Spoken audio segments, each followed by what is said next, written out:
Amman. I welcome all of you to this seminar dedicated to the commemoration of the 70 years of diplomatic relations between the Republic of Chile and the Hashemite Kingdom of Jordan. And it's an honor for me and a pleasure to moderate this seminar. And I would like to start saying that we have these two venues here parallel, here in Santiago and there in Amman. We'll be working together, discussing together, and at the same time there are people that will be following this seminar online. I would like to highlight the presence there in Amman of Dr. Nadir Obeidat, the president of the University of Jordan, former Prime Minister Dr. Adnan Badran, Ambassador Khalid Al-Qadi, Director for Americas Affairs, Minister for Foreign Affairs of Jordan, Ambassador, now here, Ambassador Mohammed Al-Shabaab, Ambassador of Jordan in Chile, and in Amman, Ambassador Jorge Tagli of Chile, Ambassador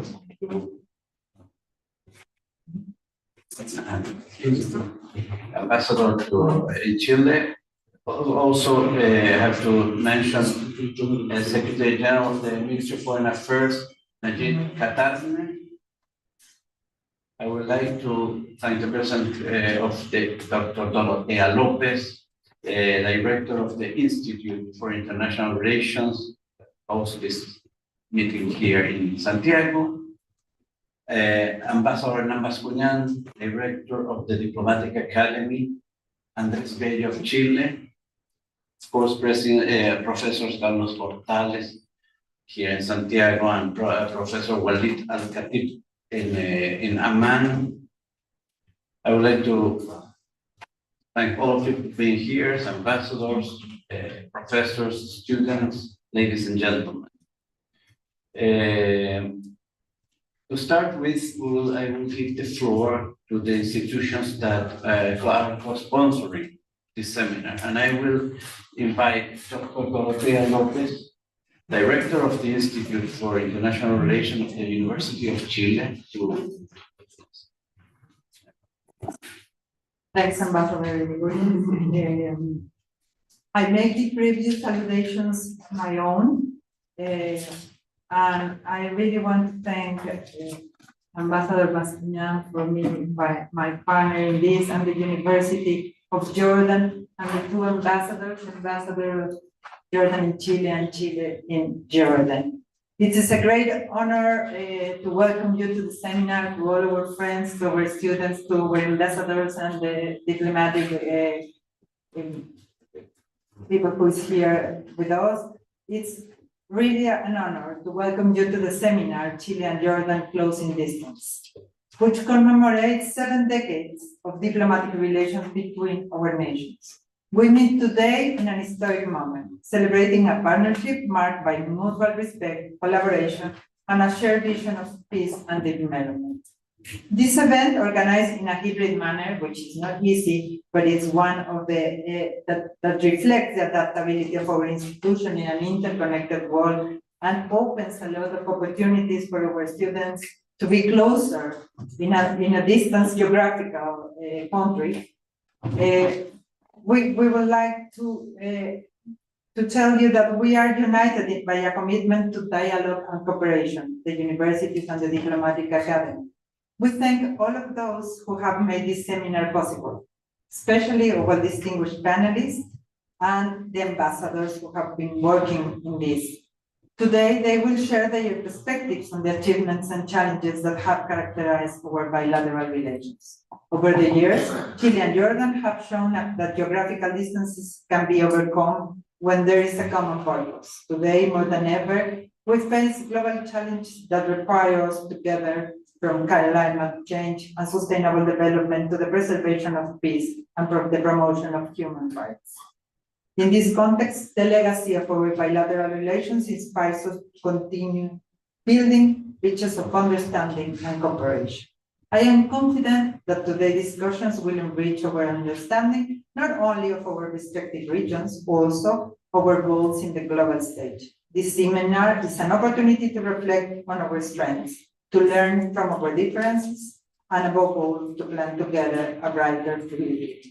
I really hope that this is one of many seminars that we can have together. And I thank you very much to all of you, and I wish you a great seminar and welcome to the University of Chile.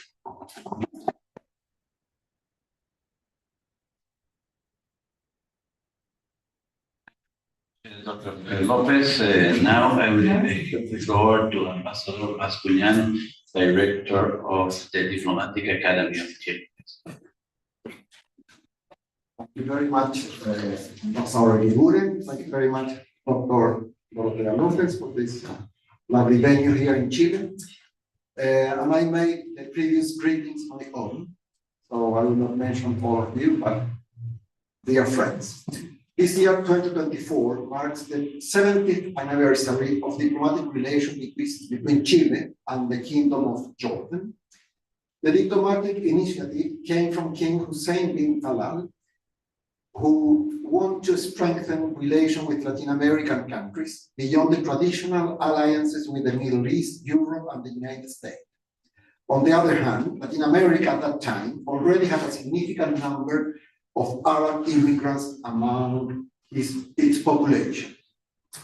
Relations between Chile and Jordan present relevant points of agreement in terms of international politics. Both countries express respect for international law, human rights, and democracy, as well as for strengthening the international system established to safeguard the international order, which is part of their respective foreign policies. Over the years, the relationship has been characterized by harmony and convergence on a number of issues, including environment, human rights, democracy, and clean energy. This is reflected in common position in multilateral organization and mutual support to candidates of each country. For the Diplomatic Academy of Chile, Andrés Bello, it is an honor to be present on this special occasion that allows us to review our positive relationship with the Kingdom of Jordan and the possibilities that the future offers us. From the Diplomatic Academy of Chile, within the space of diplomatic training, we hope to continue strengthening the ties that allow us to generate opportunities in academic cooperation issues for the mutual benefit of our countries. Thank you very much.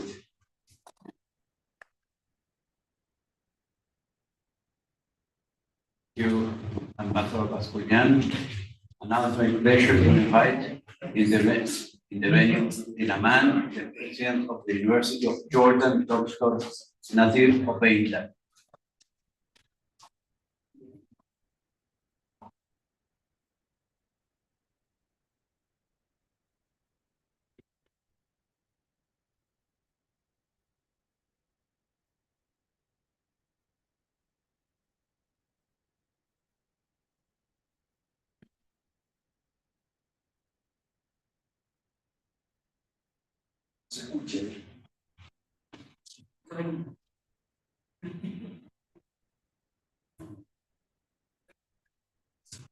Que activar el audio y seleccionar el audio. Ahí lo van a activar.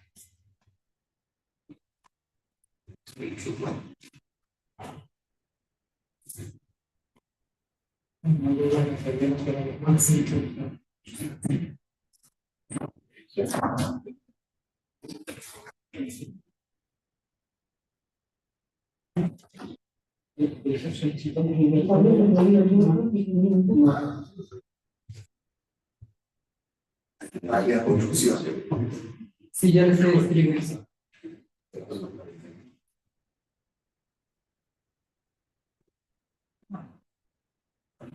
Ya lo harás. Son ellos. Ya, no lo preguntemos. Lo llaman. Sí, ¿dónde? Aquí lo llaman. Así, aprendiendo.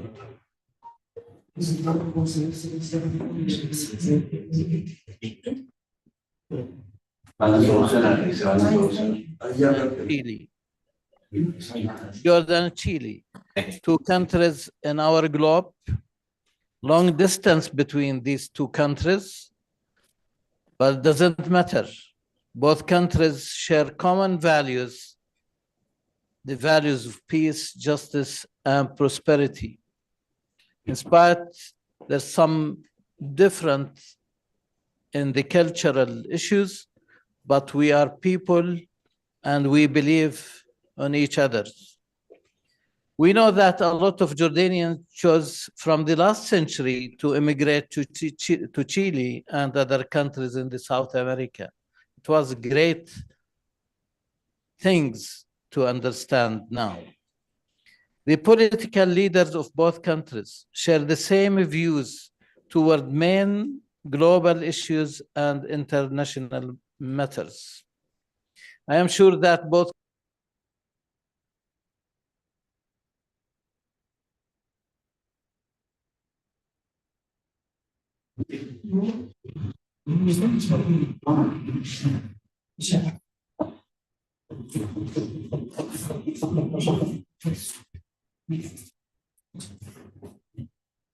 has resilience to share the common interest in solving this problem. In addition to close bilateral collaboration, both countries cooperate in multilateral groups to raise global climate ambitions. In education, I am sure we can build an agreement for students' exchange programs, focus on leadership development, civil engagement, and also participation in the Young Leader Initiatives, which empowers emerging entrepreneurs for students from both countries to enable them for full educational potentials. And let us all agree that we should stand firm against killing, destruction, and genocide in Gaza and Lebanon. We all agree that Palestinians have the right to exist and to live in an independent state. Looking forward to seeing our bilateral relations between Jordan and Chile more tight. Definitely, after 10 years, we are looking forward to celebrate the occasion of 80 years of diplomatic relations between Jordan and Chile, with the hope that our friendship and cooperation are at higher level, and hoping also that the peace will exist in our region. Thank you.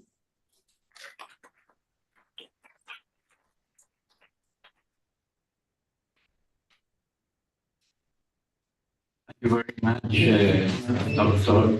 Obeida, for the words. And after these words, introduction, I'm very pleased to announce that the Foreign Minister of Chile, Mr. Alberto Van Claveren, sent a recorded message in this important occasion. Let's hear his message.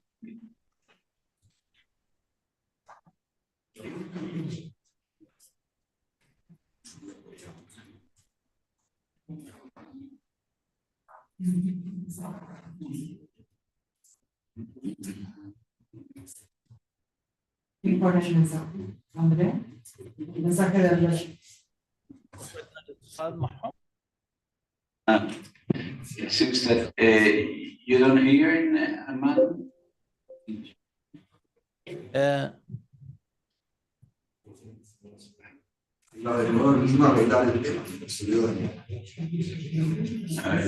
Can we continue, please? Well, I think now you're hearing me. I was saying that after these words of introduction that we have heard, I am very pleased to announce that our Foreign Minister, the Foreign Minister of Chile, Mr. Alberto van Glaveren, sent a recorded message in this important occasion. And let's hear this message.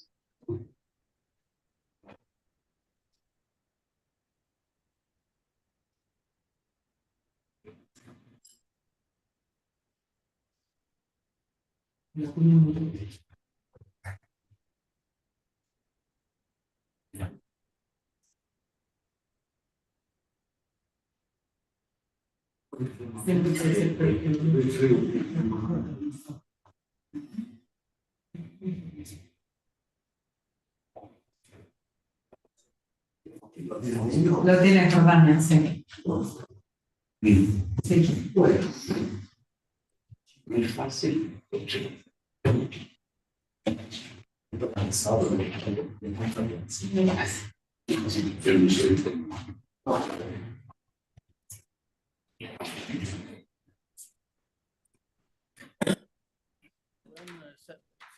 في رسالة مسجلة.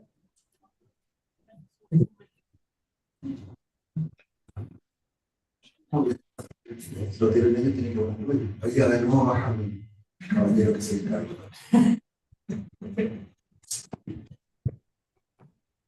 Yes, I believe that the problem is in Santiago. Yeah.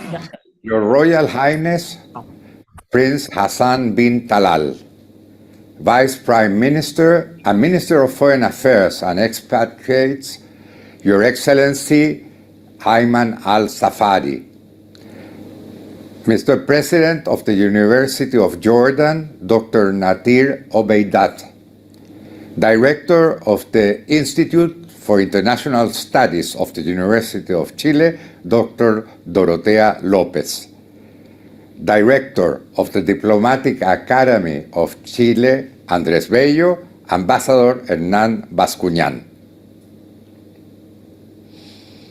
As Minister of Foreign Affairs of Chile, it's a great pleasure to address you on the occasion of the 70th anniversary of diplomatic relations between Chile and Jordan.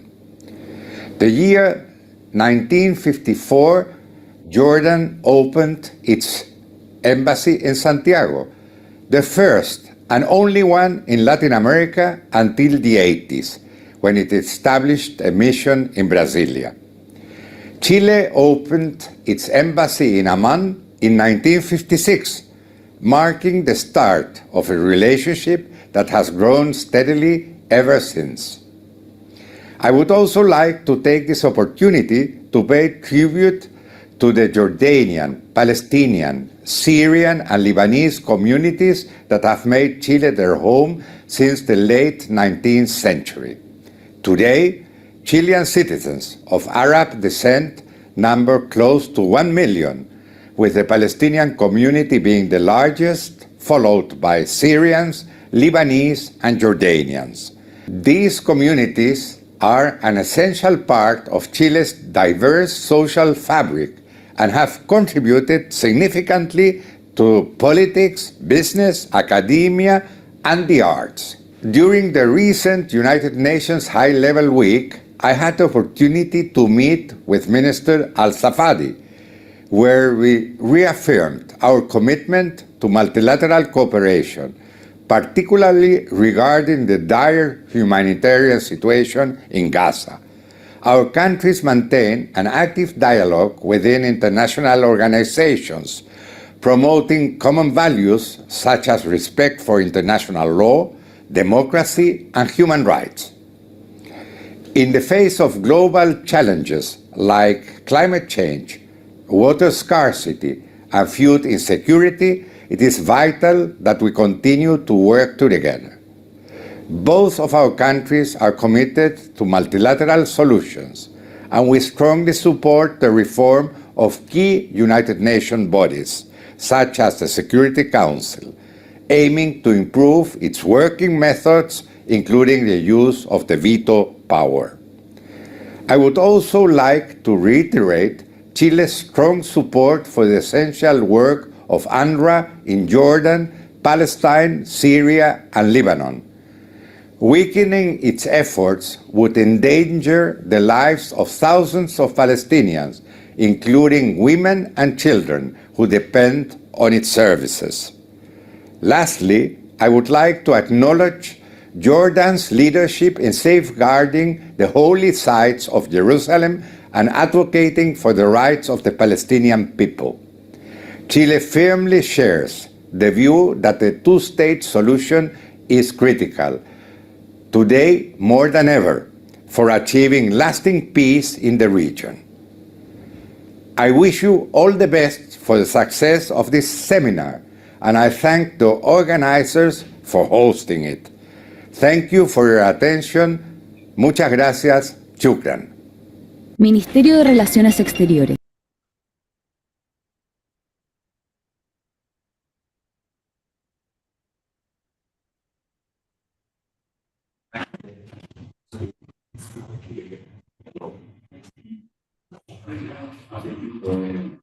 I don't know if you hear me, but I would like to thank the address of Minister van Clavenen.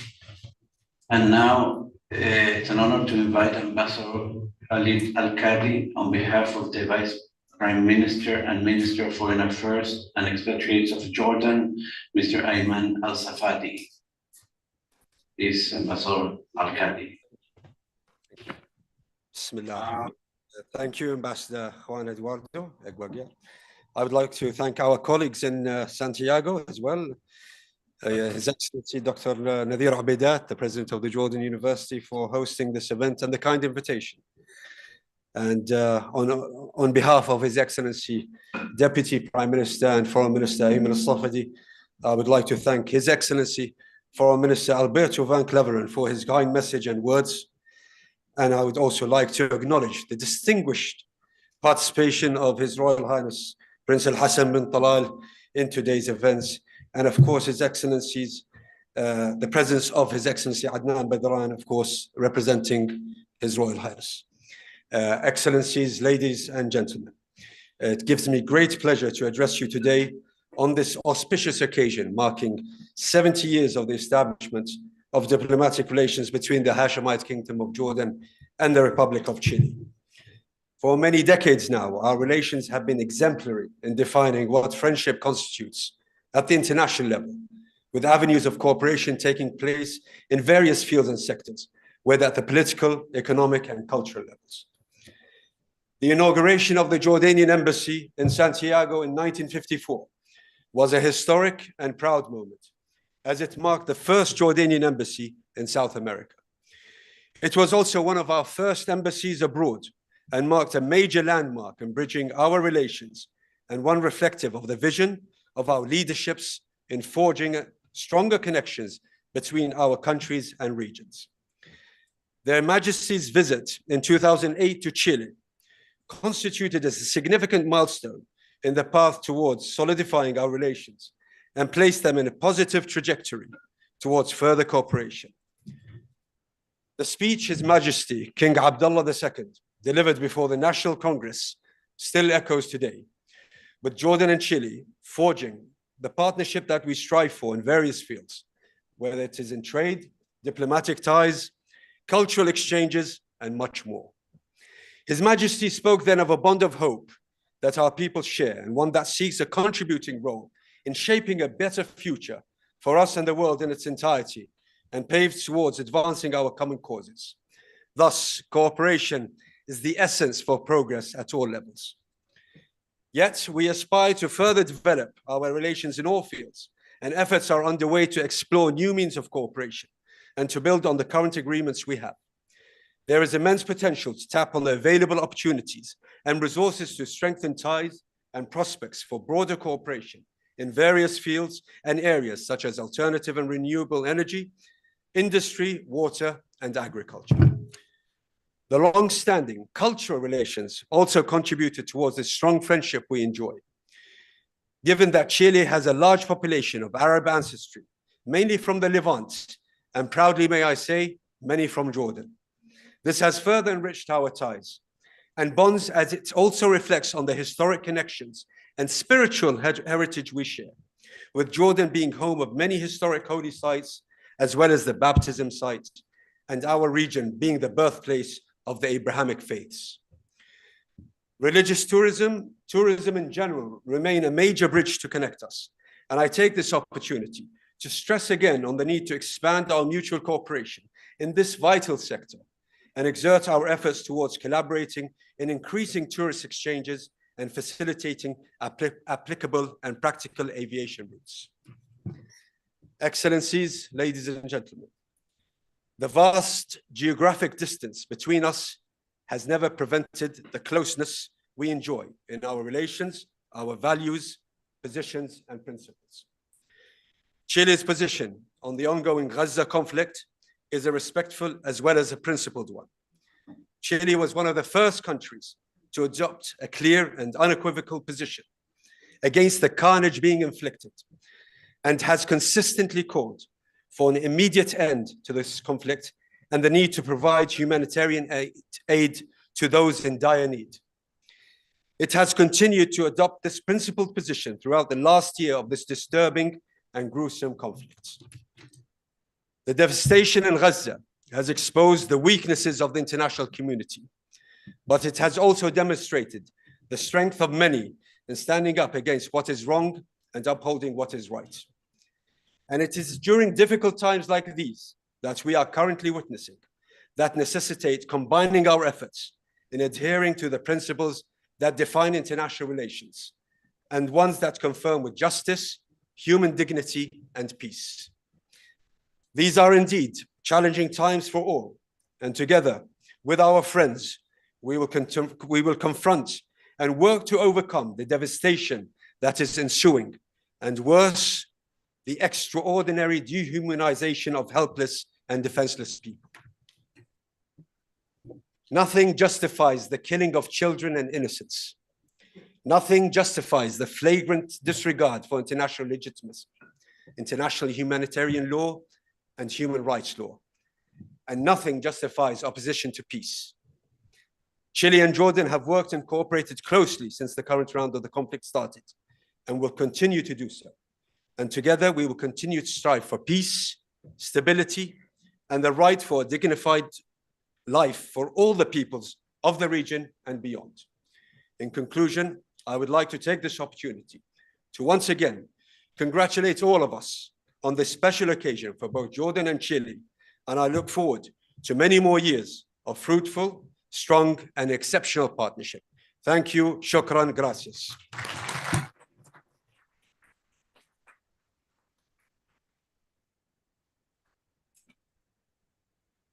Thank you. Thank you very much, Ambassador Al-Kadi. And now I would like to, I have the honor to receive the keynote address by His Royal Highness, Prince Hassan bin Talal.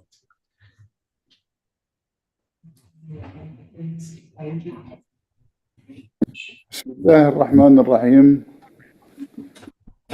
Son Excelencia Embajador Jorge Tagle,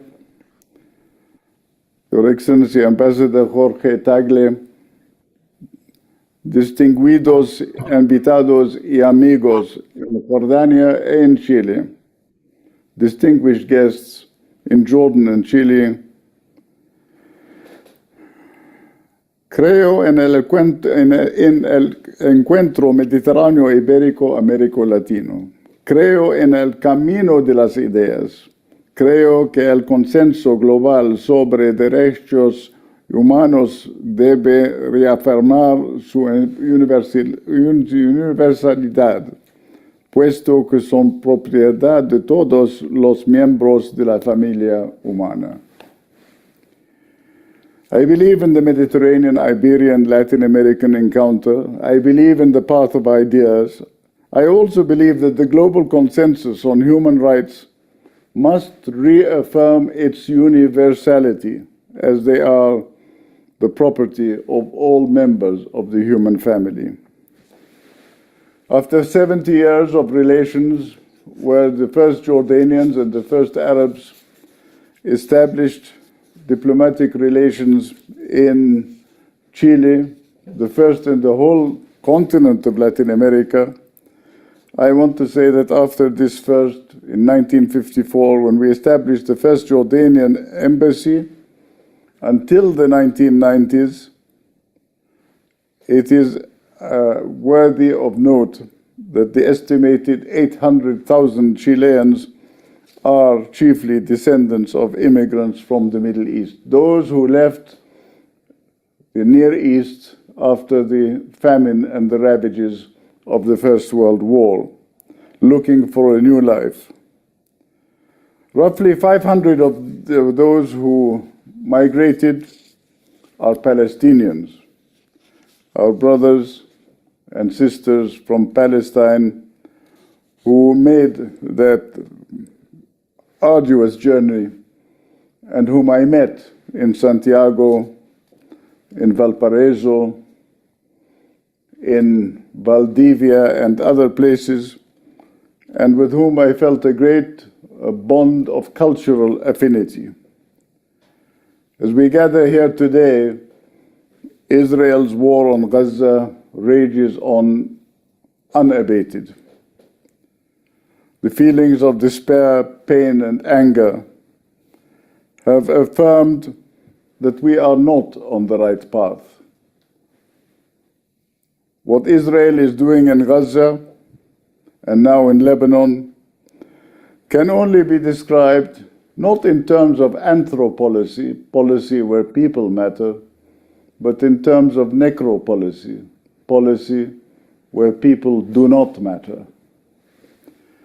And it is on this point that I call for the universality of human rights to be respected in terms of the right to protect. As a member of the World Refugee Migration Council, I have called for years, alongside my colleagues, for the right to protect R2P, but also the right to respect human dignity.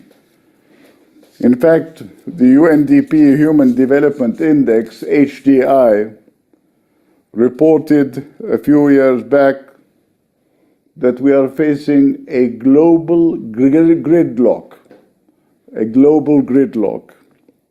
exacerbated by growing polarization or polarity, what I call polarities of hatred, within our countries and between our countries, which translates into raising barriers to international borders. My question has always been, should we not be fighting for something?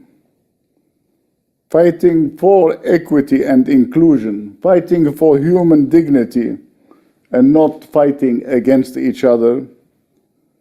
Sustainable and preventative solutions to crises necessitate the empowerment and enablement of all people. Our people have to cease to be followers, and they have to be encouraged to become participants and full citizens.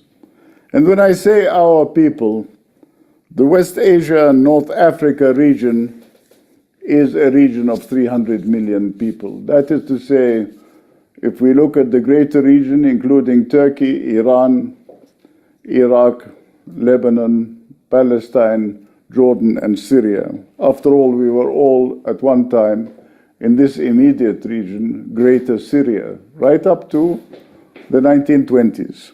There was no question of Palestine at that time, and there was no Jewish question. And the Jewish question, when it came about, was not of our creation, not of Arab or Muslim creation.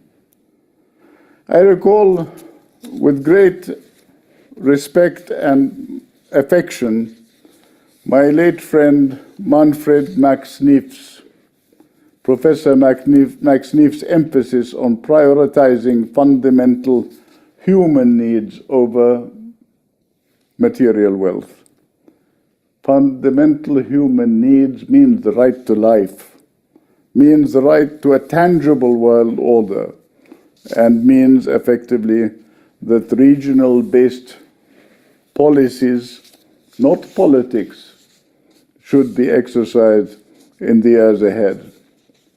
We all recognize the hegemony of the Atlantic Alliance. But at the same time, initiatives such as the Regional Economic and Social Council, ECOSOC, a Regional Economic and Social Council, possibly a Levant Citizens Assembly, and where the Europeans started with coal and steel, resuming our progress on the basis of a water and energy community is what we are working on at this time.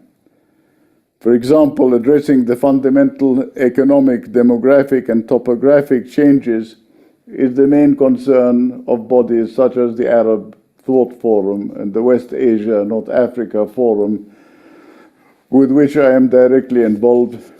And next year, we are holding a conference in Athens, which I hope will include the Byzantium Forum, the Bilad al-Sham Forum, the Western Community of Scholars called WACMES, the Conference for Middle East Studies, and possibly ICANAS, which is the International Congress for North Africa Studies. We are, by definition, a plurality. 4 pillars: Arabs, Kurds, Turks, and Persians. And the time has come for this region of 300 million people, the Levant, Al-Mashriq, to establish a regional citizens' assembly which includes, but does not exclude, the Arabs of the diaspora, which includes the Jordanians working to the tune of billions of dollars in the Gulf region, who have recently presented their plans for a regional complementary development plan. Para concluir,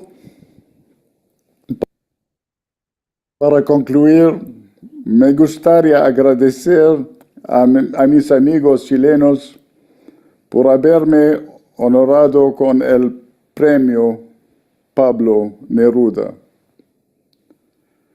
Me gustaría comentar que fue Pablo Neruda quien inspiró a Mahmoud Darwish, el famoso poeta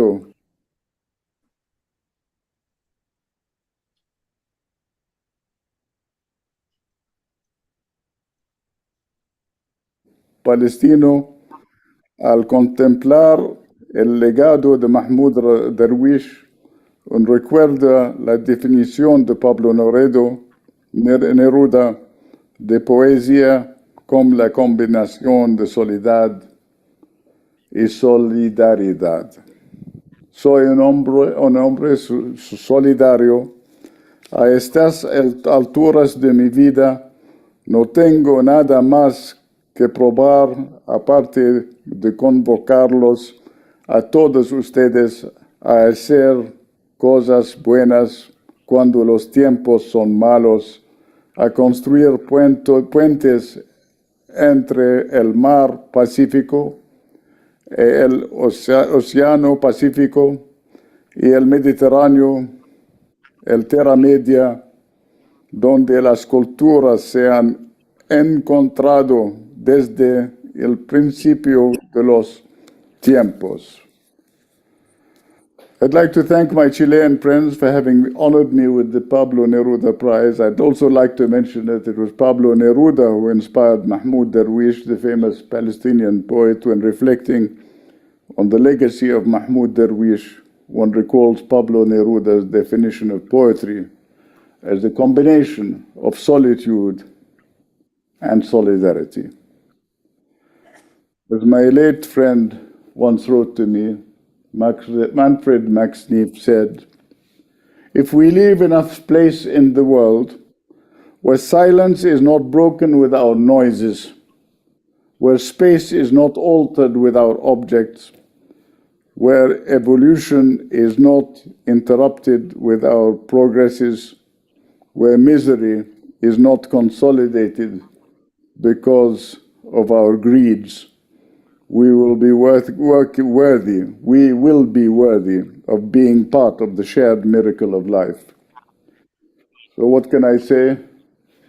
In this shared miracle of life, May God grant us success in continuing in the next 70 years of friendship between the Chilean and the Jordanian people, between the Arab and the Hispanic peoples, our efforts in consolidating a meaningful global South.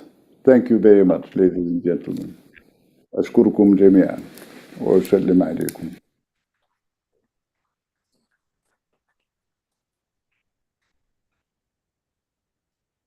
I'd like to thank very much His Royal Highness for his important keynote address in this occasion that we are commemorating the 70 years of diplomatic relations between Chile and Jordan. Thank you very much. Now it is the time for our panel with Professor Carlos Portales here in Chile and Professor Walid Al-Khatib from Jordan. After their respective presentations, we'll have time for a debate. To make it easier for all, I will request that participants that would like to ask a question to write it on a piece of paper that will be at your disposal in both venues. Those who want to participate online could write their questions in the chat. To introduce the theme of this panel, I will start by commenting that the presentations of Minister Van and Ambassador Al-Khatib, as well as the address of His Royal Highness, underline the relevance and good standing of the relations between Chile and Jordan. After 70 years, we can say now that they're historical relations. We're very pleased to witness that how our two countries have consolidated their links and at the same time, the will of both of them to continue with this positive trend. I could add that Chile and Jordan share a deep preoccupation for the suffering of thousands of people by the war of Israel in Gaza and now in Lebanon. King Abdullah of Jordan, in his address to the UN General Assembly in September last said, I quote, "I cannot record a time of greater peril than this." We can find many common features between Chile and Jordan. They have been stressed before, but let me stress two of them. As we all know, in Jordan lives the largest number of Palestinians outside Palestine, and in Chile lives the largest number of people of Palestinian descent in the world outside the Middle East. This fact permits us to understand why the situation in the occupied territory is so important for Chileans and Jordanians. The second feature that is related, we both firmly believe that international law must prevail and be respected, and that the resolutions of the United Nations must be fully complied with. In that regard, Security Council resolutions, we remember the resolutions 242, 338, and 1397. In other words, international law must be fully implemented. After these words, now we would like to hear from the panelists about how they see, and the title of this panel is Chile and Jordan in their respective regions and in the world. I will give the floor to Professor Carlos Portales. He is very well known here in this institute in Chile. He's a political scientist who studied at the University of Chile and at Stanford University. His expertise is international relations and has been professor in this institute and in different universities in Chile and abroad. He held important positions at the Chilean Ministry of Foreign Affairs during many years and has been ambassador of Chile to Mexico, the Organizations of American States, and as permanent representative to the international organizations in Geneva. Professor Portales is an author of many publications. Now I will give you the floor, Professor Portales. You have 30 minutes.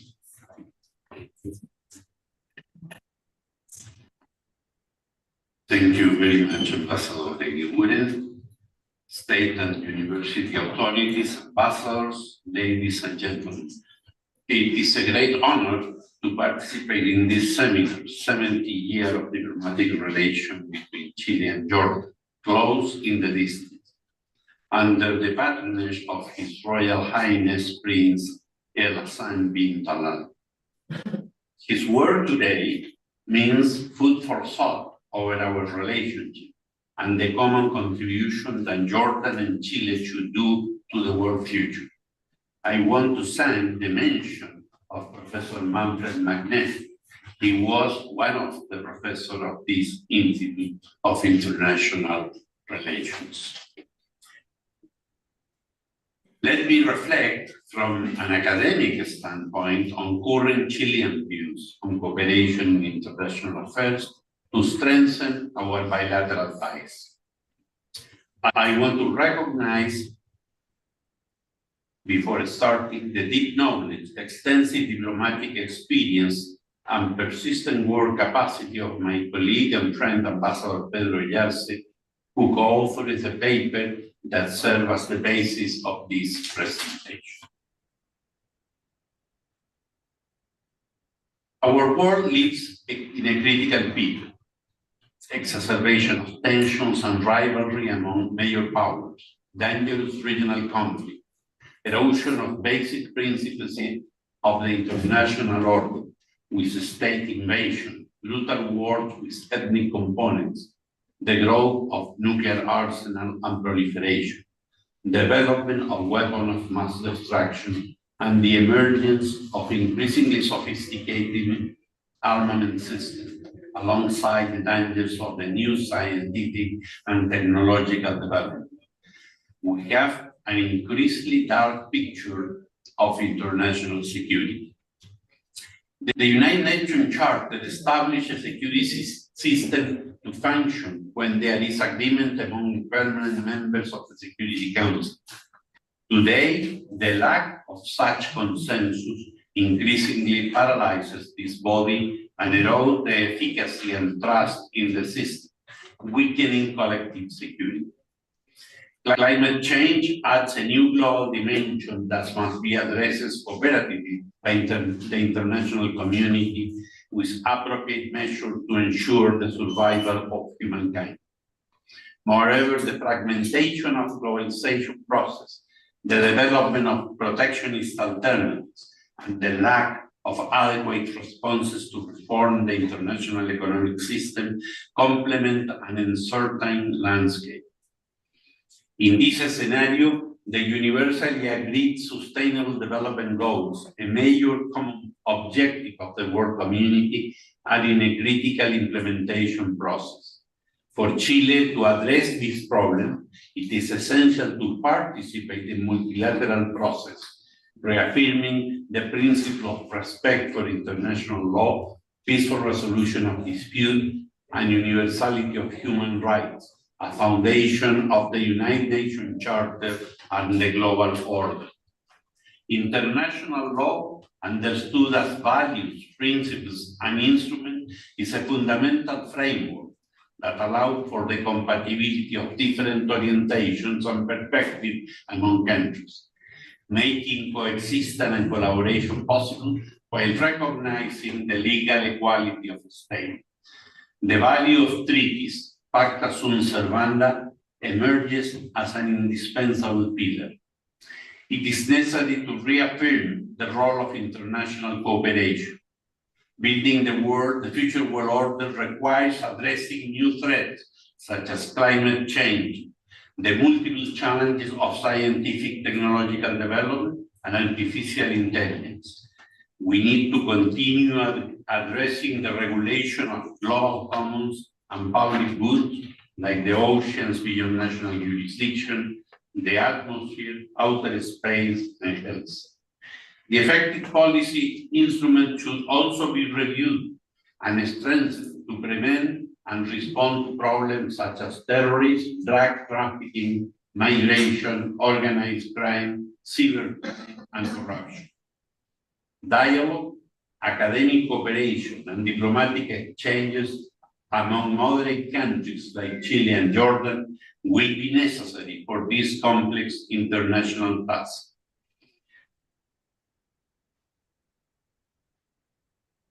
Chilean foreign policy is inspired by international recognized principles, respond to realities, define strategies, and is expressed in concrete action. Foreign policy must autonomously seek to strengthen sovereignty, safeguard interests, and act realistically, taking appropriate contextualization into account. What is relevant is to maximize the capacity to act with principle, realism, and autonomy. The sovereignty and territorial integrity of Chile is linked to the strengthening of international law, respect for treaties, and peaceful resolution of disputes. New transnational interactions reinforce the value of a regulated international system. This is why multilateralism is central to our interests. The principle of democracy and the rule of law are regionally recognized in political and diplomatic action. At the global level, Chile acknowledges the different realities to address the protection and promotion of democracy. The constitutive element of democracy must be part of our country's contribution to an emerging international system, founded on universal human rights commitments, such as the Covenant on Civil and Political Rights, the principle of self-determination, and norms of general international law.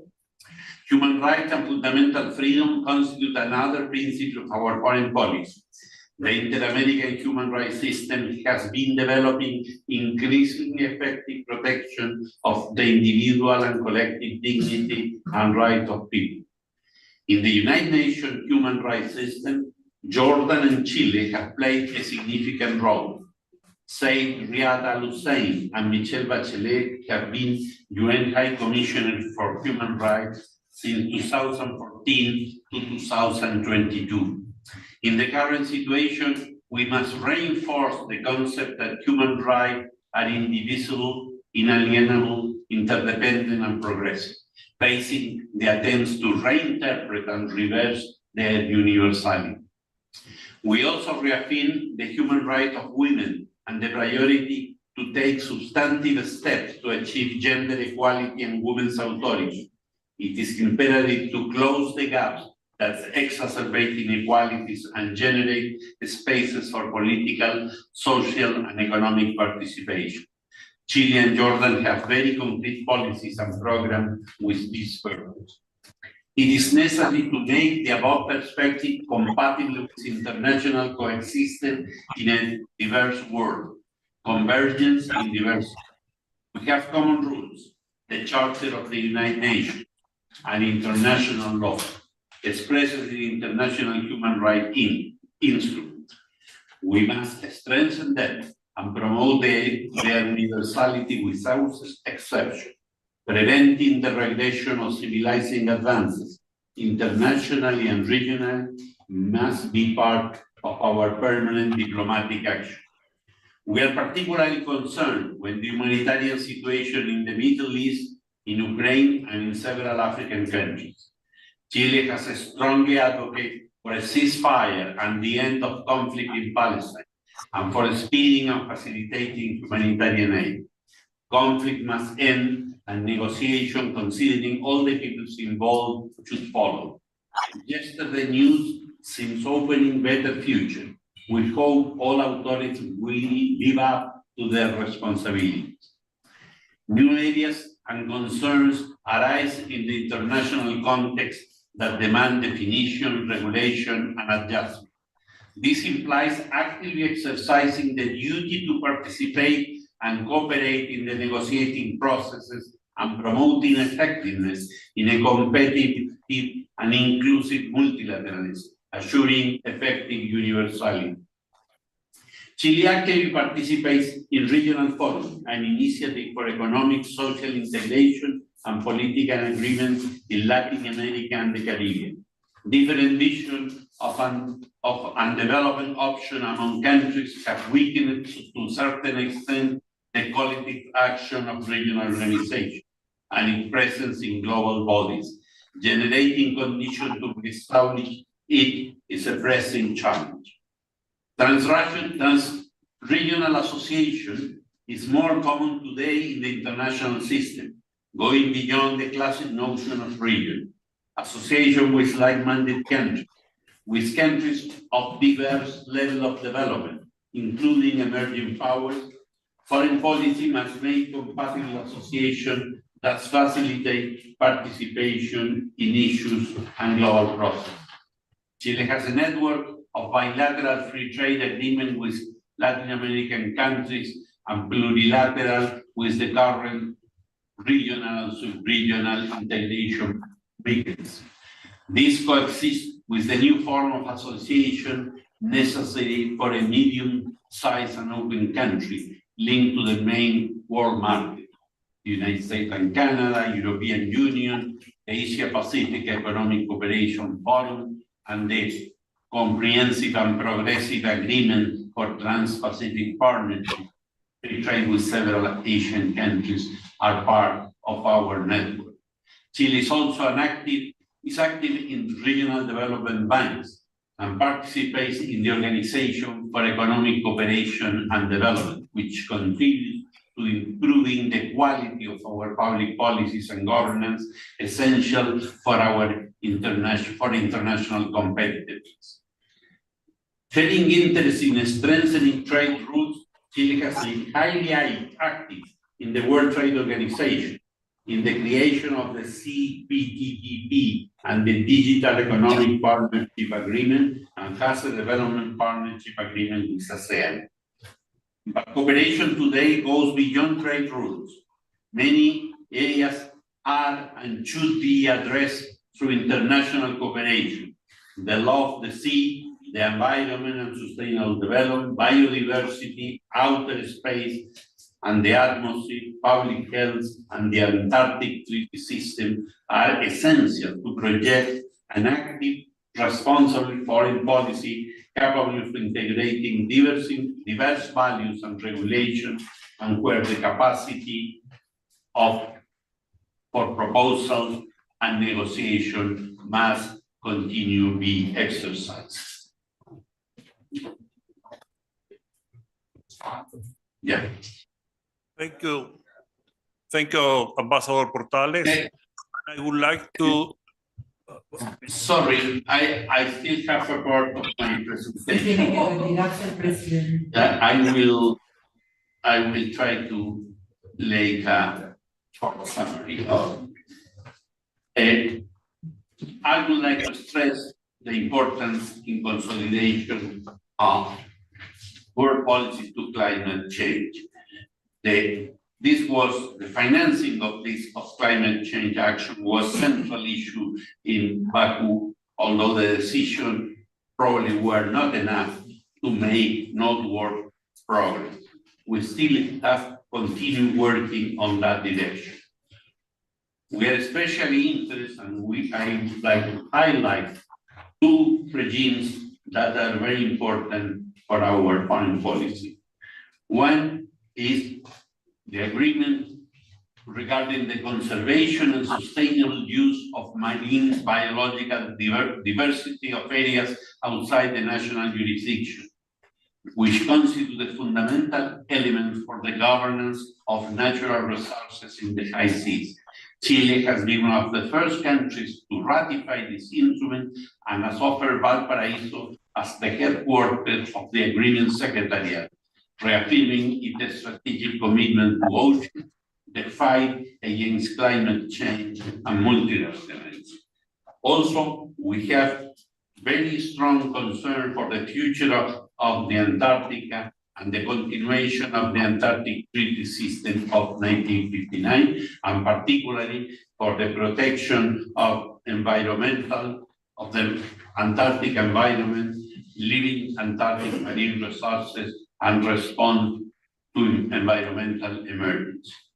We have several other concerns that go from migration, transnational organized crime, drug trafficking, human trafficking, armed trafficking, cybercrime. Since 1999, Chile and Jordan have been collaborating in these areas through the Human Security Network in New York.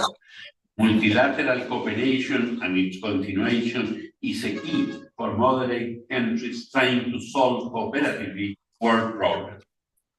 Finally, I would like to make a short mention of the need to address those subjects that were raised in the Summit of the Future, particularly the modernization and strengthening of the United Nations system, to address the increased and dangerous problem of spreading nuclear weapons, of modernization and duplication and triplication of nuclear arsenals, and the reality that of new generation of emerging weapons technology linked to artificial intelligence. Also, militarization of the space is critical. We need to address humankind needs to address this challenge, and today the only hope is to start to rediscuss this subject and convene to a fourth special session of the General Assembly dedicated to the summit and the will to address this problem. Reform of the United Nations is also important to stress the role of the General Assembly, and particularly when the Security Council is not able to act in a conflict situation. The Security Council must be reformed, and some small progress was done in the document of the summit, but is still very important. Also, it is necessary to strengthen and reform the world international economic order. The stagnation of the World Trade Organization is part of the problem. We also need to be conscious that the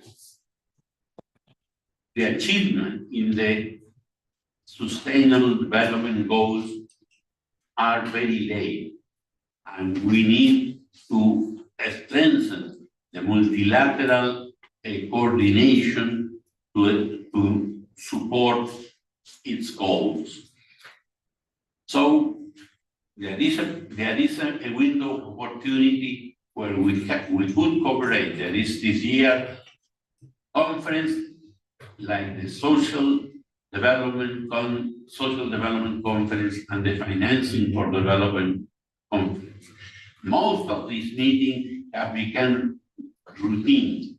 We need to give a new decision and impetus to the action of the international community.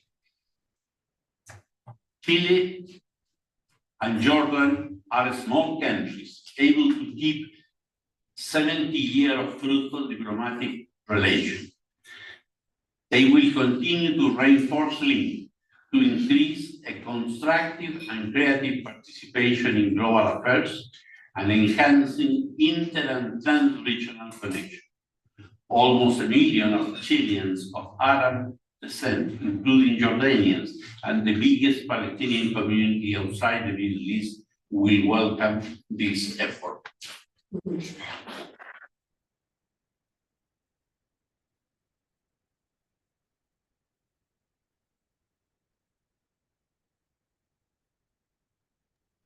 Good evening. A small change in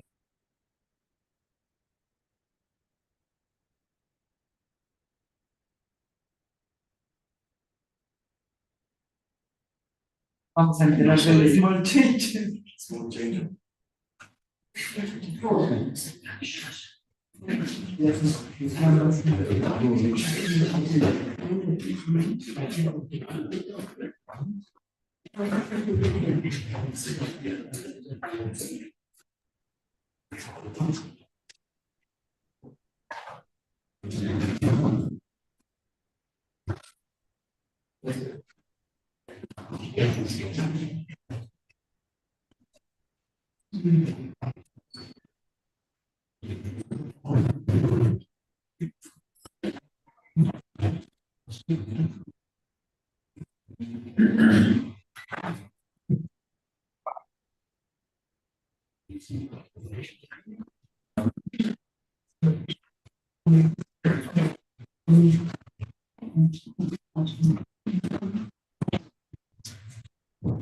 Allah Rahman Rahim. Mr. Ambassador, we are very proud of the strong relationship we had between Jordan and Chile. It goes back, like you mentioned, to 54 and 56. It's the oldest relationship in Latin America between two Arab countries, or Jordan and Latin America. I think I visited your country more than once, and I was surprised with the community of Arab countries, particularly Syria, Jordan, Palestine, and also Lebanon. The Arab community in your country is very strong, and it's wealthy, by the way. And I've been invited to their country clubs, and I made some efforts there to strengthen the relationship under the UNESCO umbrella, particularly in education, culture, and also science, which are the domain of UNESCO at that time. I think right now we have really to look thoroughly Jordan and Chile and other peace-loving countries. The future is not clear to us. You know, there is what we call conflicts and wars covering so many regions. Human rights is being diseased. When we talk about the conflicts is taking place is on the expense of humanity. So too bad that the world, particularly our part of the world, is moving really toward conflicts and leaving what I call the humanity envelope, which we have to maintain. We need to go together to build human order, respect of human rights, respect of the right of people to survive, and prevent people taking over other people's land, housing, and other material. I think really what we are seeing right now, that the stronger you are in arms and weapons, the more you will occupy other people's land. I think Chile and Jordan should put together a policy and political pathway to strengthen peace building rather than conflict building. We need really your support in Chile and your support in Latin America to stop wars and conflict in our part of the world, where people can live together, learning to live with each other. And this is really what we hope to concentrate with your country, Mr. Ambassador, and Jordan. Thank you, thank you, thank you. Thank you so much, Excellency. Your Excellency, thank you so much for having been here with us. It's been a great pleasure and an honor to have you both here. Thank you for... Bien, el presidente de la Universidad de Jordania y el ex primer ministro Adam, el que ya ahora es el ex primer ministro.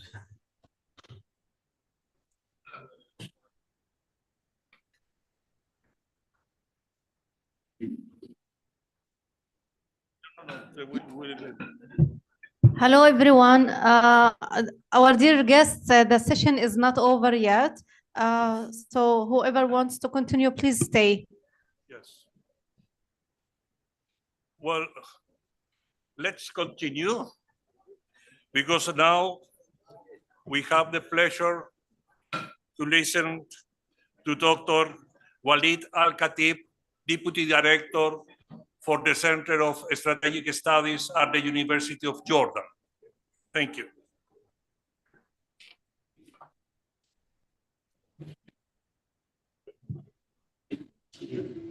Before Dr. Al-Khatib, I would like to remind you that for the open debate and for the questions, we kindly ask you to fill the papers that were distributed and to pass here in the same way that will be in Santiago, to pass here your questions.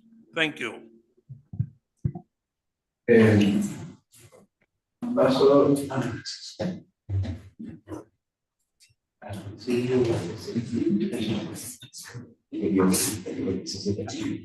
And thank you, our distinguished guests. Thank you, our colleague, directors, staff, and students. It's a pleasure to be speaking today about Chile and Jordanian relations and the prospective regions and the world. So briefly, I'm going to present how the ties between Jordan and Chile and the challenges that are facing both countries in their respective regions. So what Chile is facing in Chile as challenges, what Jordan is facing in Jordan as challenges. Next, please. So, as everyone said, I'm not going to be repeating this more and more. It's one of the oldest diplomatic relations in the Latin American world. It started in 1950 and opened an embassy there, and Jordan, the same, opened its first embassy in Chile in 1956. Next, please. So again, they said it's one of the largest, I would say, outsider community in the world, and the Arab population in Chile make about like 5% of the Chilean population. The Arab population have fully integrated into Chilean society and have made substantial contributor in this process. Immigration has fostered strong family ties, which have reinforced both cultural and social relation between the countries. And one good example, do you know who's the biggest, or one of the biggest actually investors, Arab or Jordanian investors in Chile? Does anyone know his name? No? No one knows, Your Excellency. It's Ahmed Abu Ghazaleh, who owns Al Abdali Hospital. He's one of the biggest investors in Chile who produce fruits. And do you know who is the biggest exporter of banana to Japan? مين أكثر مصدر للموز لليابان؟ Ahmed Abu Ghazaleh من Chile.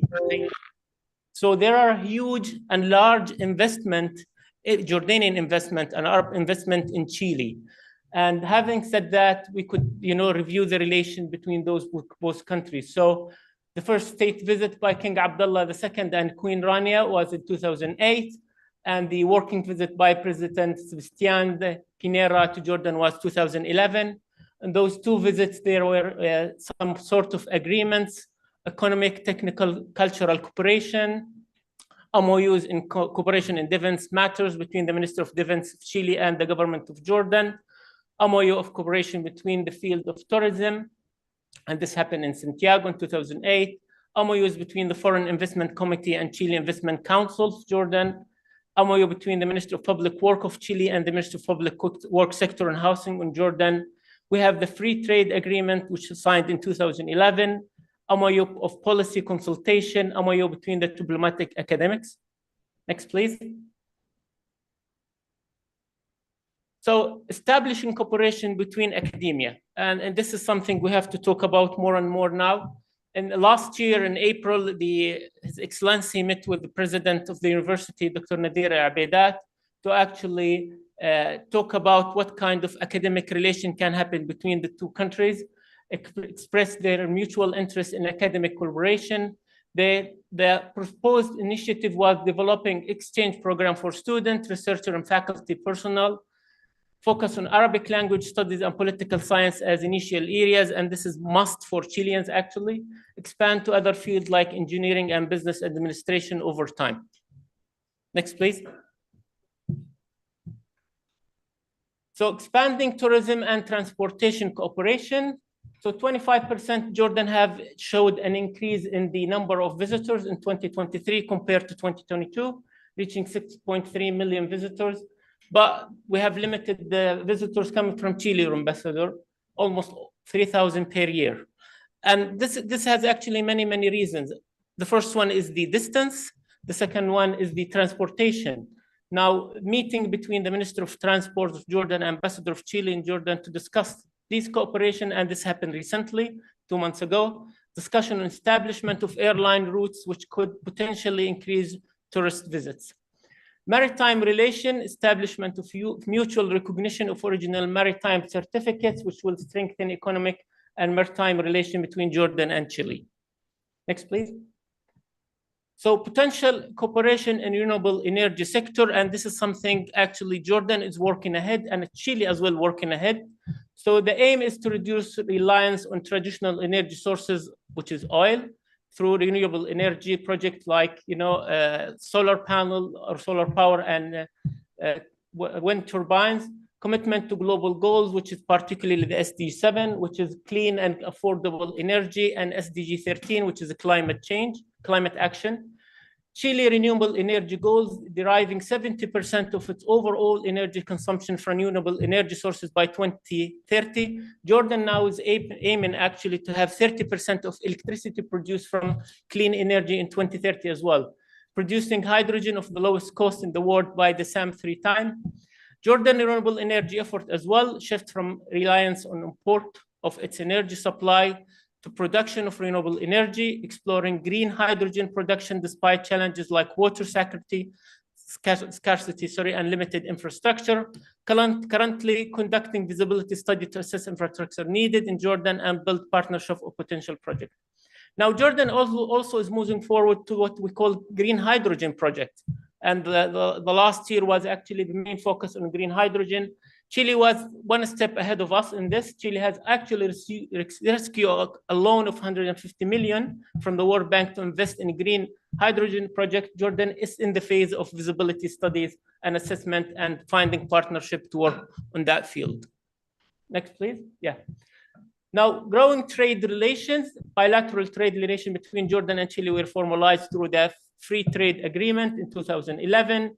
The agreement eliminated tariff, which we call tariffs, encouraging mutual trade and economic ties. Diversification of trade partners. Jordan's strategy aimed at reducing over-reliance on regional markets like the Arab world and the EU, which is expanding to the Latin American, and that's what Jordan is aiming to have stronger ties and expanding global trade reach. Jordan export to Chile chemical, mainly textile and fertilizers, phosphate, potassium. Chile export to Jordan agriculture product, copper, and other minerals. So Chile is very famous in actually minerals and copper especially. What are the growing trade relations? Access to Chile dynamic economy helped Jordan reach the Southern America market. Chile benefits from exposure to Middle East economic via Jordan, and we know Jordan is a hub for the Middle East. Potential for further growth as both nations focus on export diversification. The future potential increase the trade volume by leveraging comparative advantages. Collaboration in technology, sustainable development could deepen these ties.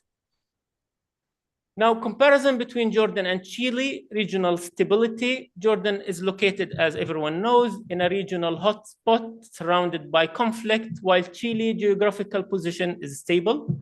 Jordan has received millions of refugees from Syria, Palestine, and Iraq, which has affected the Jordan society and economy as well.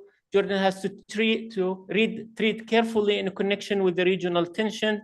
For example, with the recent escalation in hostiles between Iran and Israel, the Gaza war, the Palestinian-Israeli conflict, which has been lasting for over 70 years now, often balancing between conflict views and diplomatic level and civil society. Generally, Jordan's geographical position is very complicated compared to Chile, as Jordan is actually located in a conflict-prone region. Now, regional economic challenges. Jordan economic struggle in regional context. We have high unemployment rate. The last statistic said 21% is the unemployment rate. We depend highly on foreign aid, which means any conflict in the region might affect this aid. We have public debt, which is rising every year, and the government have been trying hardly to reduce debt. One of the main reasons for the high public debt or the increase is the refugee cost. and the security challenges. We have very water scarcity and reliance on energy imports from volatile neighbor, adding significant economic strains on Jordan. Regional conflict as well, economic challenges, Chile, economic struggle and regional. So the Chile, we have the copper export dependency. So mainly Chile depend on copper exports. Chile is highly dependent on copper. This exposes the country to global price fluctuation as well, particularly with key markets like China. So if China increase its import, that increase the price. If it decrease its import, that decrease the price. So they have economic instability occur when copper prices fall due to changes in global demand or trade tension.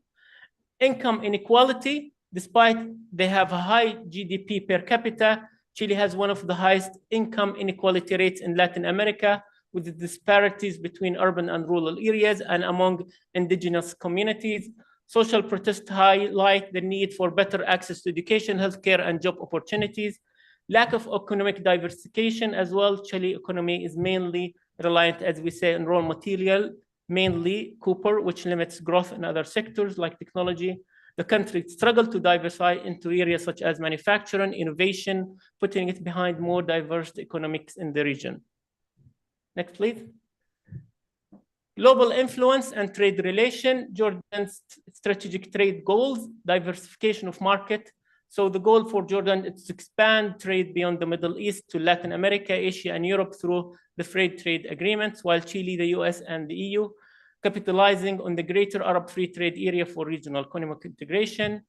Key export sectors, we have in Jordan pharmaceuticals, fertilizers, and processed agriculture products are prioritizing to enhance global competitiveness, strengthen renewable energy technology and tourism as emerging trade contributor. In the infrastructure, investing in logistic and digital trade platform, such as upgrades to Aqaba port and streamlined custom process.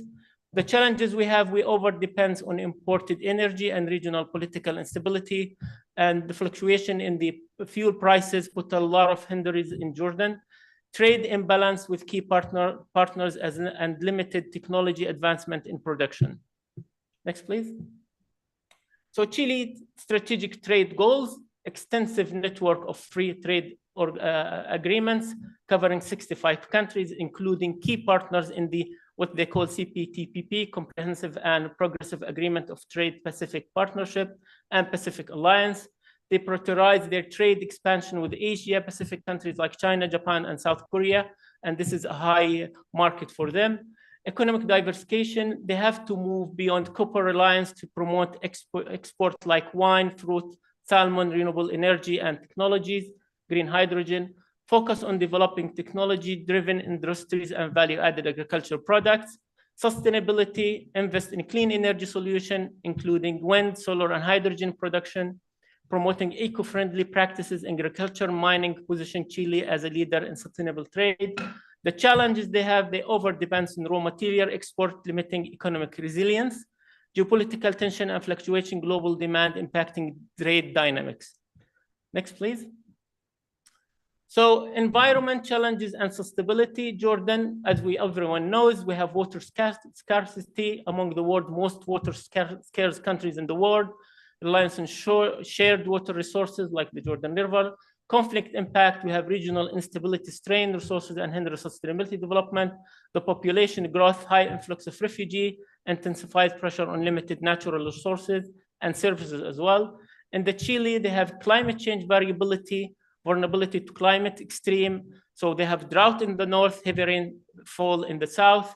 Mining industry, it actually requires a high usage of water in the Atacama Desert due to copper mining, deforestation, loss of biodiversity and soil erosion from agriculture expansion and logging.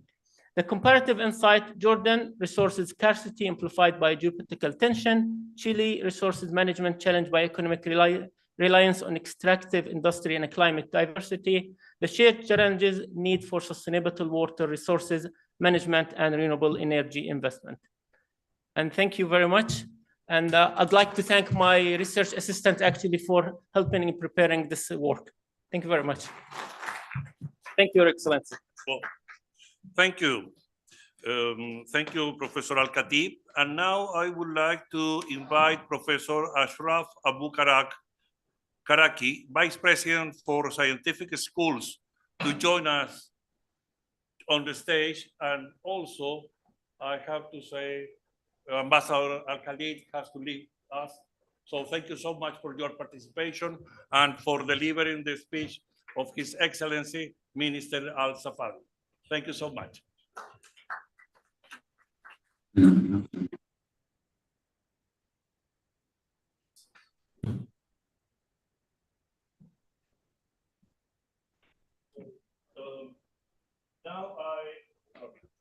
Now I go back to the Ambassador Eguiguren in Santiago.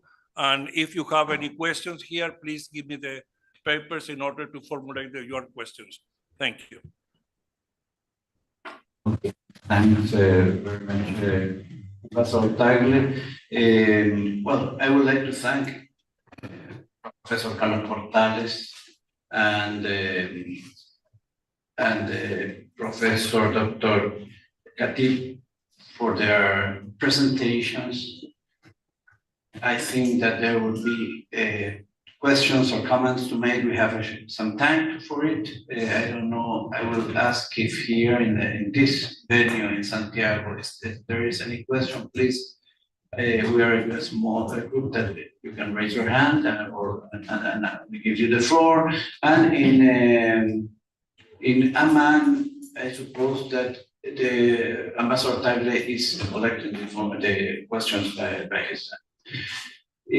I would like to ask to start with some comments to Ambassador Portales, and also it could be close to Dr. Khatib. So about years ago, normally in front of different issues, could be conflicts or problems that raised and happened in the world. Our region, Chile, is part of like South America and Latin America, was able many times to have one voice to make a statement or to have a position. I see this very difficult. It's not the same case than before. So I would like to have any comment for that, how you see this situation, the difficulty to have common positions sometimes with regard to different issues in the world. Maybe this question could also be have some comments on relation what's the situation within Jordan and our countries in the region, if it happens something like here or it's a different situation. That would be my question, and I will leave if there isn't any other thing now. Professor Portales, you can. Thank you, Ambassador. Well, your question refers to Latin America, the Caribbean, more than the Chilean-Jordanian relation. Yeah. I think there is in the political level, there is a clear differentiation of foreign policies, difficulties of the process of coordination and integration in the region. Not all there are several international organizations, some economic, others political, and it is less universality in the participation in this organization. Many of them were almost universal and had diminished the participation of certain governments and others that wanted to have complete representation of Latin American and the Caribbean have not been able to forge, to create one voice. in many cases have been driven by those who that preside this institution and the others leave it aside. So it's possible to have that view, and this reveals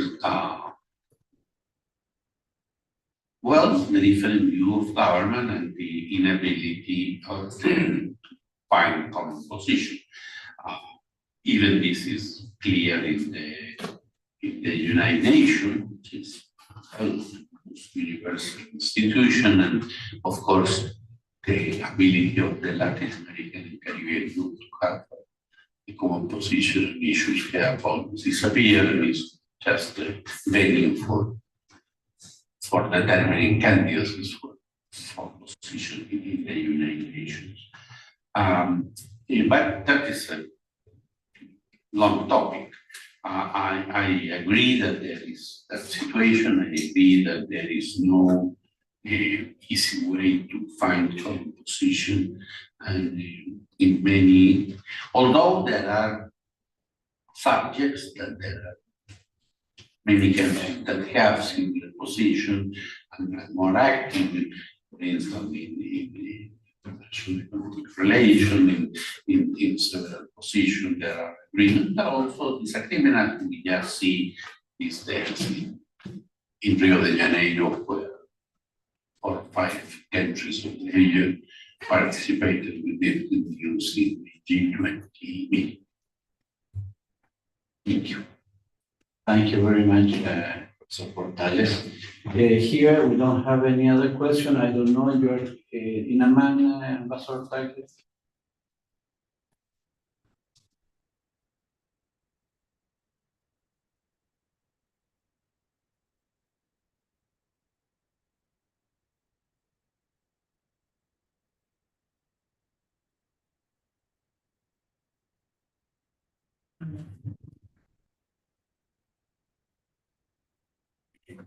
Sí. Hablando, ha sido la última. Estamos hablando de presión. No sé. ¿Tienes amiga? No, pero. ¿Cuál nombre?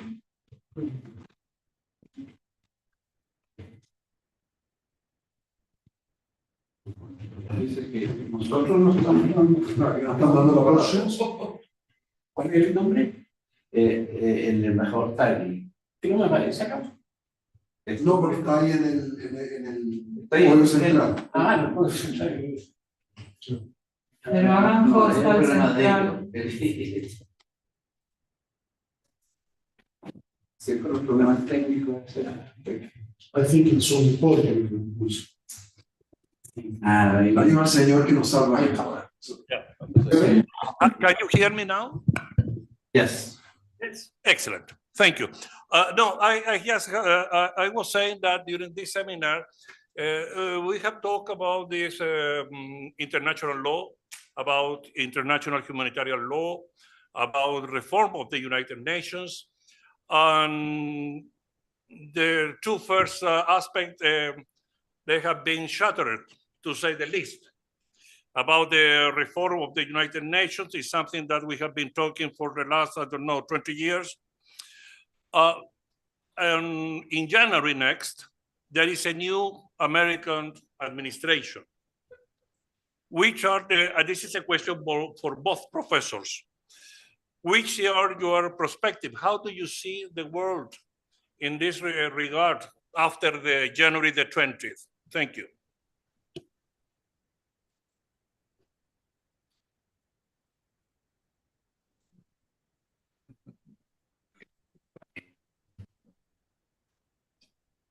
Well, we have received the result and the evidence of the US election, the different position that the candidate expressed, and we have a lot of statement on the relationship between the United States and the world. We have to be cautious because one thing is our campaigns, other things are government. One things are objectives and purposes, another things are possibilities. One thing are intentions, another thing is to produce changes and have a productive policy. I think the question is valid because there is a question mark. What will be going on after January 20? There is a clear sign that there will be another foreign economic policy in the United States, but we still don't know exactly what that policy is. There is this challenge, I think, tariff, which seems to be the main change in the international economic relation and a threat to the system, because changing tariff is regulated and the countries have obligation, the World Trade Organization, and it has limits to what extent tariff would be raised. But we don't know exactly how will be the policy vis-a-vis the rules that bind in the United States. There are this World Treaty, which is the World Trade Organization, but also there are bilateral, unilateral treaties, and we don't know to what extent these changes will be done within that frame. So I don't want to make predictions, but I think that there is a strong instability, at least in the expectation of what will be happening after January 20. On the other hand, we are talking about in the Jordan-Chilean environment. So one of the important things that is going on in the world is the question of the Middle East. And we have heard a lot of critiques from the candidate Donald Trump to the policy of President Biden, which at least was clear. Perhaps many people don't want that policy, but the people are calling for certain limits to war, but not imposing those limits with the means that the US have are there, and therefore what is going on in the Middle East is in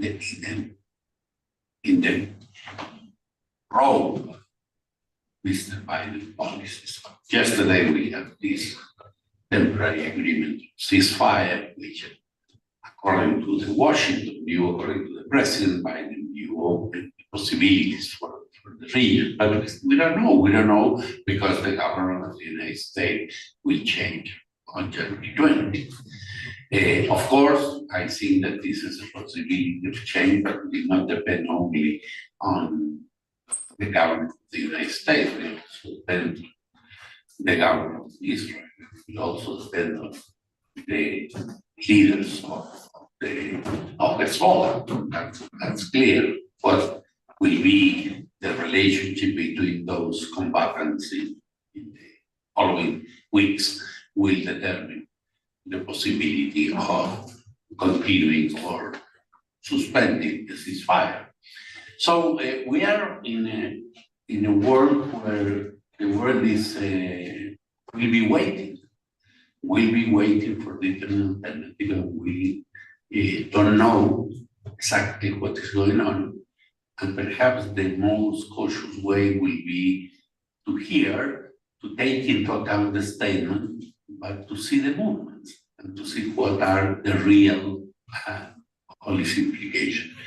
I think that those of us who are interested in international relations as academics and those who are in diplomacy will have to work 3 times to know what is going to be the next future. Excellent. Thanks, Professor Carlos Portales now. Dr. Alcatit wants to answer this question. We don't hear.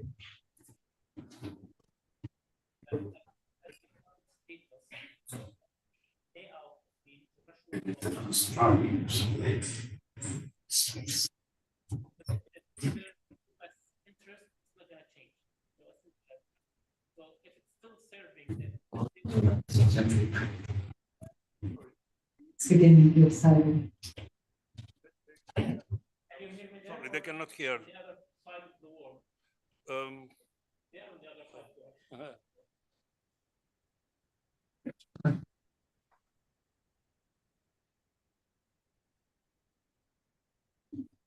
Now it's okay. That's okay.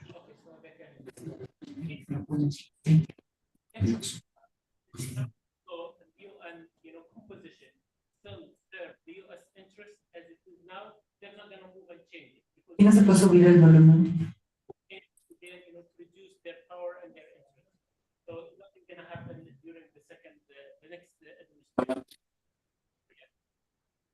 Thank you, Professor. Ambassador Reguiguren.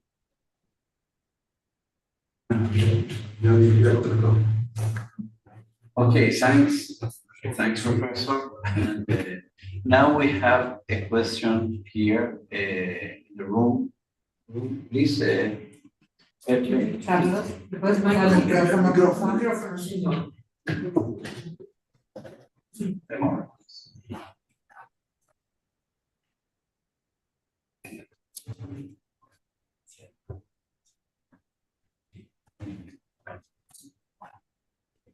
Ambassador?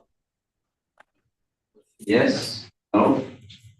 For you to have, you have a question? Yes. Now there's a. Buenas tardes. Masal Khair. My question is principally to Professor Morales. In the last time, relations between Chile and Arab countries are more and more close. Which should be the main objective of Chile among these ties that they are more relevant within Chile for countries like Jordan, like countries like Lebanon, Palestine, or other countries like Gulf countries like Qatar, Saudi Arabia, which should be the main course to take from Chile among these relations that are becoming more and more relevant. That's it. Can you identify yourself, please? Huh? Can you identify yourself? My name is Thomas. I'm a student from the law school of the University of Chile. Thank you very much. I will give the floor to Professor Portales.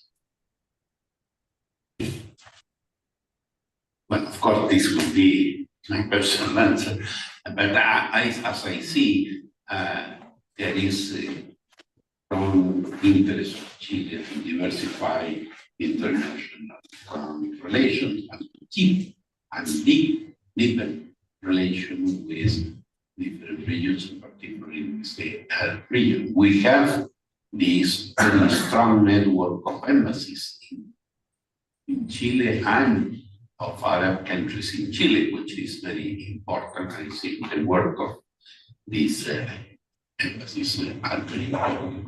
But we have also seen in the last period new interest of Chile, visits of the foreign ministers and others, several Arab countries. Of course, many of these visits have been linked to economic interest and to the possibility of having investment from the Gulf countries are really, of course, very important in this regard because they have money. And I have heard that there is new idea of reopening the embassy in Saudi Arabia. I don't know, but I think there is this presence.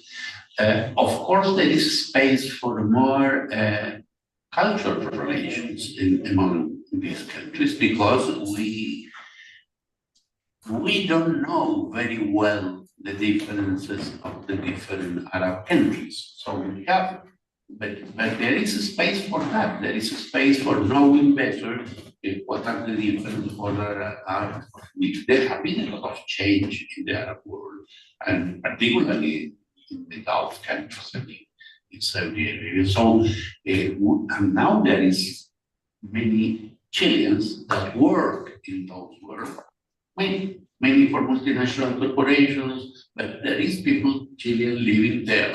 I think that's a new reality, and that could need to know more about each other. So I think there is a whole element of cultural relations.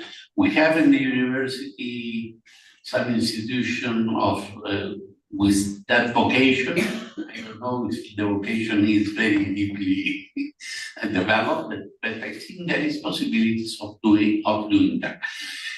In the political realm, well, we have clear position. Chile has been very clear in the conflicts in the Middle East. Chile support the existence of two states in the case of Israel and Palestine. And I think this policy will continue. So, and of course, of solving peacefully those problems, which is a good wish, but it's not easy. We have seen the history of the region in the last 30, 40 years, and it is very, very hard for countries that have suffered wars and invasions, and suffering for others, like Lebanon. The ambassador was here, and received the byproducts of many of these conflicts. So, and Chile will cooperate in the international sphere, and it's always trying to help in multinational endeavors at the Middle East, which is not an easy task. Okay. Thank you very much, Professor Portales. Now, I don't, Ambassador Tagle, there is any question in that? No, there is no one left. So I think we can start with the wrap up, the final comments. Okay, so now that, well, I thank Professor Portales and Professor Khatib for their presentations. And to finalize this seminar, we will give the floor to Ambassador of Jordan in Chile and Ambassador of Chile in Jordan to say the final words. And I will start with Ambassador Al-Shabar, Mohammed Al-Shabar, the Ambassador of Jordan here in this country. So please, thank you. Thank you.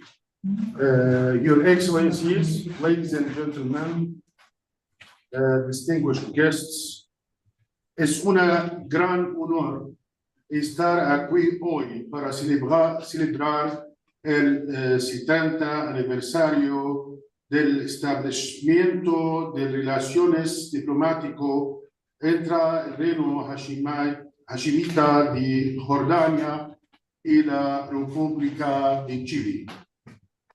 It is a great honor for me to celebrate with you today the 70th anniversary of diplomatic relations between the Hashemite Kingdom of Jordan and the Republic of Chile. This milestone represents not only a reflection of the strength of our long-standing relationship, but also the deep mutual respect and common values that have united our two countries for over half a century. I would like to begin by extending many thanks to His Royal Highness Prince Al-Hassan bin Talal, who attend by a video in this seminar, and to the Institute of International Studies at the University of Chile, especially for Dr. Lopez, the Ministry of Foreign Affairs of Chile, of course, represented by His Excellency, the Minister of Foreign Affairs of Chile, Mr. Van Klaven, and the Diplomatic Academy, and Aniversario, and the University of Jordan, my mother university, that I always proud that I am one of its graduates. For their kind invitation to join in this special session. Your support and commitment to fostering stronger ties between our countries are truly invaluable, and I look forward to our continued collaboration in the years to come. The historical bond between Jordan and Chile dates back to the middle of the last century, and I am proud to say that the Jordanian embassy in Santiago is one of the oldest Jordanian embassies in the world, and that reflects our mutual values that we believe in, and also reflects the principles that is leading our foreign policies, seeking to the establishment of the international peace, and especially the peace in the Middle East. As I reflect on my first year as an ambassador of Jordan to Chile, I'm filled with gratitude for the warmth and generosity of the Chilean state and people. Despite the vast geographical distance that separates our nations, we have always felt welcome and at home here. The values we share, respect for human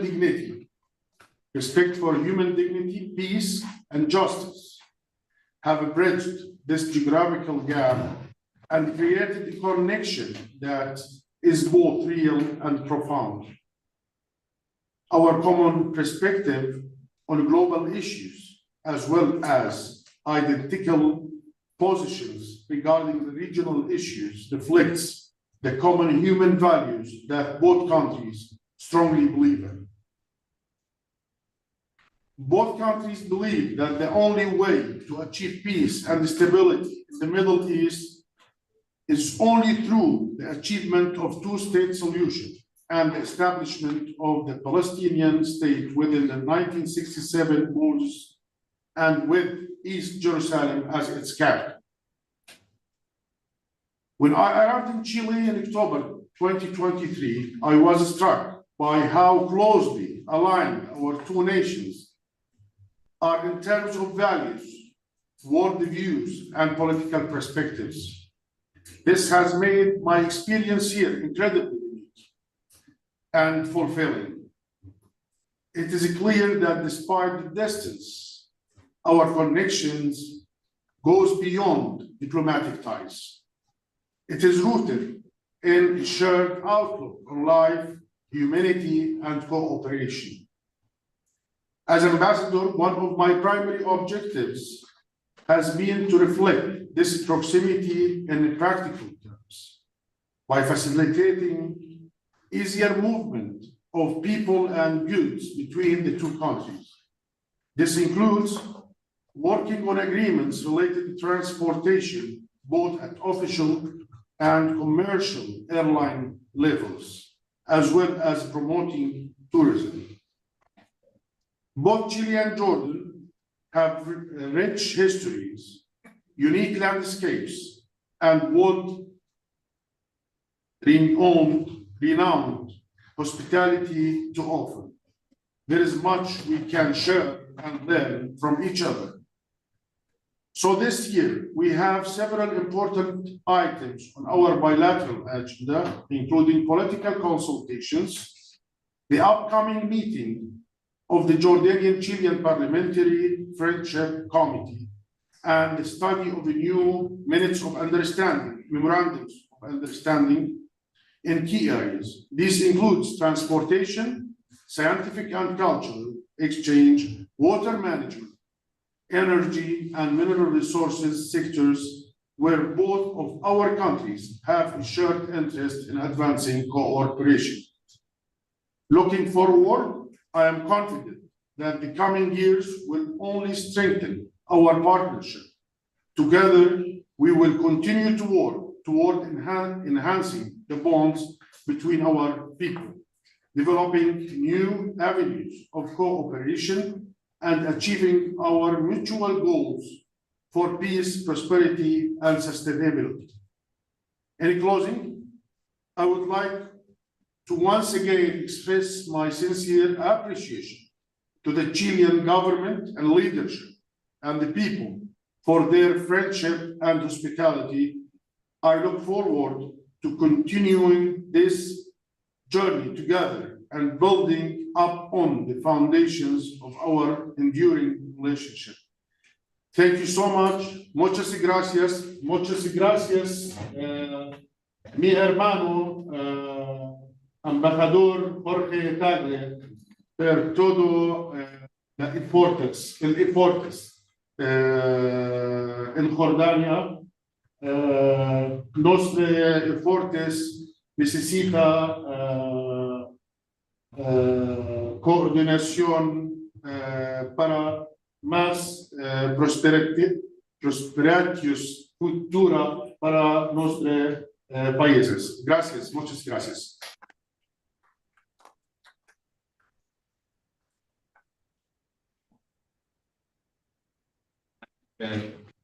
Thank Ambassador Shabat for your remarks, and I would like to take the floor to Ambassador Jorge Tagle. Thank you, Ambassador, Excellencies, and dear friends in Amman and Santiago. We have reached the end of the seminar, and where we had the opportunity to discuss the challenges of our both countries and to go back into the origin of our diplomatic relations. As all the good seminars, we ended with more questions than answers. We don't know what happened with the international law, international humanitarian law, reform of the United Nations, and so on. But that's a good thing. And at this point, I would like to sincerely thank to His Royal Highness Prince Hassan bin Talal for his gracious participation and enlightening words in this seminar, as well as to His Excellency Dr. Adnan Badram for honoring us with his presence in the room. My very special thank you to His Excellency Dr. Natir Obeidat also for offering the University of Jordan to host this event, as well as the Director for International Relations, Dr. Samuel Zubaidi, and Mrs. Rashida Badram, who have been an incredible support for the realization of the seminar here in Jordan. Also, thank you to the Minister of Foreign Affairs of both countries, and this and in Chile.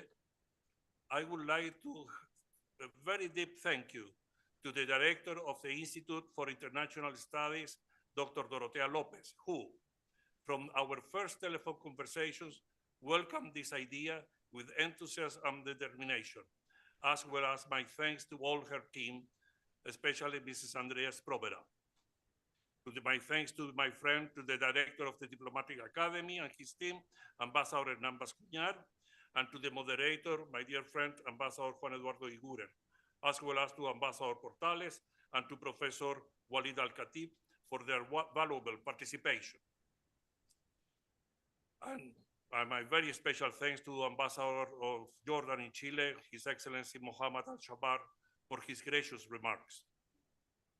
Finally, I would like to pay tribute to His late Majesty, King Hussein bin Talal, whose vision of the Jordanian position in the world made him in 1954 to establish diplomatic relations with many countries in the world, beyond the region, beyond Europe or beyond the United States.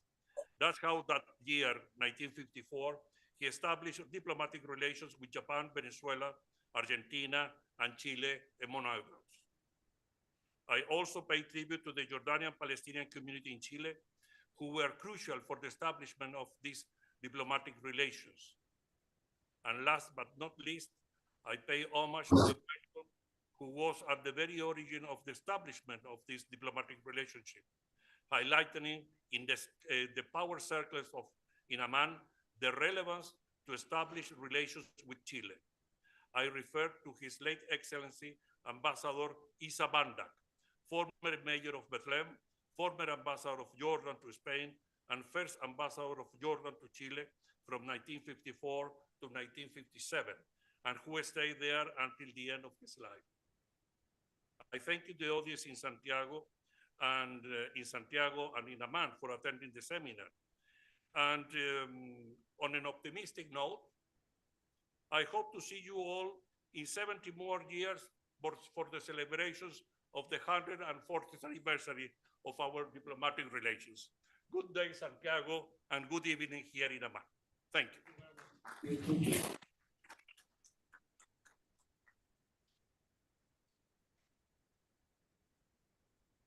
Thank you very much, Ambassador Tagle. I congratulate you for this initiative. It's been a seminar that now we are adjourned. Thank you very much to all the participants and here and in Amman, and have a very good day. Thank you.